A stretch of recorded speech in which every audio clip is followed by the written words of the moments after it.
terms of the stone selection, that's how the stone looked before we replaced it. The intent was to maintain the historic character of the building. So we went with ultimately a granite. We looked at over 300 different materials, 120 different stone options, and a very thorough process working with Clark Smoot Consigli and Rugo Stone, montages, laydown areas, quarry tours, aesthetic mock-ups, and ultimately it was an A-frame in the lower right corner of that last shot was the basis of the Commission of Fine Arts approval for the Colonial Rose.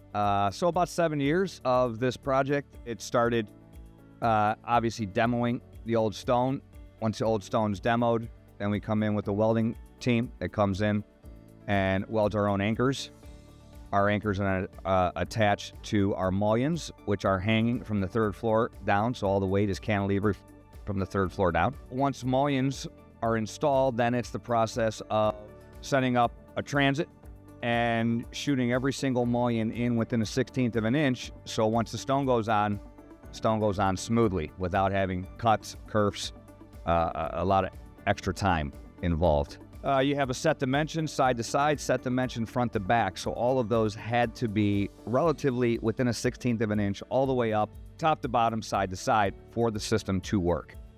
After all that was checked, then the stone installation went on. Seemed like the stone installation was probably the easiest part of the project, meaning that everything else getting up to that point had to be so perfect that once the stone did go on, it was about the easiest part of the project. One driver for this was the condensation risk was so significant with the original building that the humidity required to protect the exhibits was turned off soon after the building was opened because they had extensive condensation. The building was crying inside. So the building was not providing the level of protection that really would have been ideal for the exhibits. We are now able to provide humidification because of the separate system of this rain screen, but it required a very exacting level of tolerance to make sure that all those gaskets within the insulated metal panel connection with the mullions couldn't allow any air flowing through. Like even pinhole leaks could create a risk of condensation because there's so much humidity inside.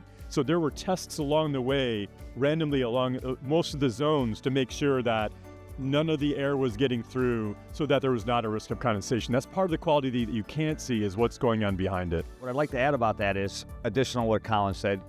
There was air and water tests done in various locations. And out of every test on the building, whether it be a welding test for all the anchors that held every mullion on this job, which thousands upon thousands, never failed one welding inspection, never failed an air-water inspection, never failed any inspection on this job. So 7-year project, I'm pretty happy about that. Besides that, it's nice to see it done.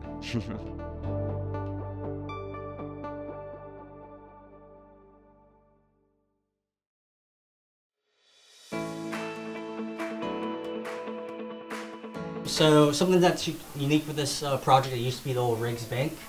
Kind of our scope of work as we kind of maintain the historical facade. We introduced 3 buildings that were kind of independent before, which is 1501, 1503, and 1505 Pennsylvania Ave, as well as we extended the floor up. So I'll start quickly with the scope of work. This is a very unique facade.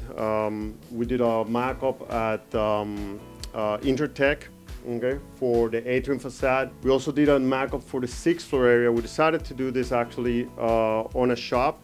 And the unique part about this mock-up is that we actually brought everything that we do in the lab, including movement testing. And we say, no, we can do it. Let's do it at a shop. We have more time. We can investigate. We can see it with the architects. The architect can come. We have another skylight on the job, 1503 skylight. This is actually 18 pieces of laminated glass. These are all glass bins. This is a skylight for below. It's a 5-story drop. Okay, so we had to do all this work with the 5-story drops. Scaffold systems that we were running, working from the top and working from the bottom, of course 100% tie off all the time. Okay, this is 3,300 pounds of glass. This is our joints, all exposed glass, no framing, okay? And trying to get 3,000 pounds, handling 3,000 glass to be settled like that. This is a counterweight. The piece weighs so much, we're controlling. The operator, our superintendent is right there with a remote control. Spring the piece. All this is done per remote control. Total on the job, throughout the slides, we installed 145,000 pounds of glass on what you're seeing, 70 plus tons. So we are 1503 level 6, so 1503 Pennsylvania Ave, level 6. Amazing views, as you can see. So you got 1501 Pennsylvania Ave here, 1503, and then just to our left is 1505 Pennsylvania Ave.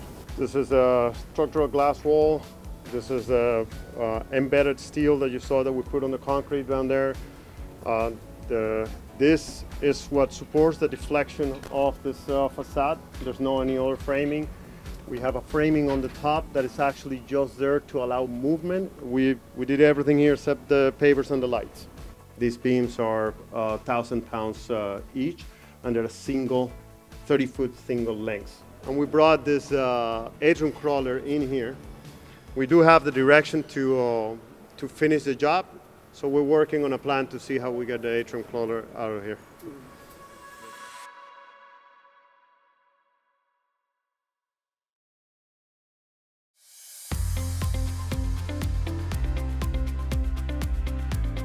Hi everyone, welcome to the Orrick Law Firm. We're in downtown DC Northwest. This was a 100,000 square foot law firm build out done in 6 months time. So we were definitely moving very quickly, but also hitting some high end finishes along the way. One of the first things that I think you'll see when you walk into this space are all the curves. That's a theme that you see throughout the exterior of the building, interior of the building, and OTJ really wanted to pay homage to that. So you'll see there's actually 2 tones of terrazzo on the floor separated by zinc strips. This particular desk was definitely a labor of love for a couple different reasons. First of all, you see it's 3 separate pieces on each side of Indiana limestone. You'll see also the reception desk is laid out in the center of one of these kind of natural organic pathways that moves you throughout the space. Again, the curvature and design, you'll see that echoed in OTJ's other elements here, round columns, round baffles, that makes it really come together. So very cool staircase design. So we have a couple different elements, and it lands at the bottom here with a plinth. So the plinth was actually a wood plinth built by the drywall team, which was then clad by the terrazzo team in a couple different methods, both poured and precast, that was then heat formed on site to build around the plywood radii that go in several different directions. So it's definitely a lot of fun. The unique part of the craftsmanship of this was the idea that everything that you see here, the risers and the top are all 3/8 thick, but you have compounding in all various radius curves, and you'll see the radius changing all the way around. So again, in order to follow all those radiuses with a straight piece is really the true craftsmanship portion of the project. Yeah, and then time was the other really impressive craftsmanship element, because all of this was coming in at the very end. Obviously your stair needs to be complete to get final inspections to get the client in on time. So this whole assembly really came together and shaped up in the last 3 weeks of the project to get us across the finish line.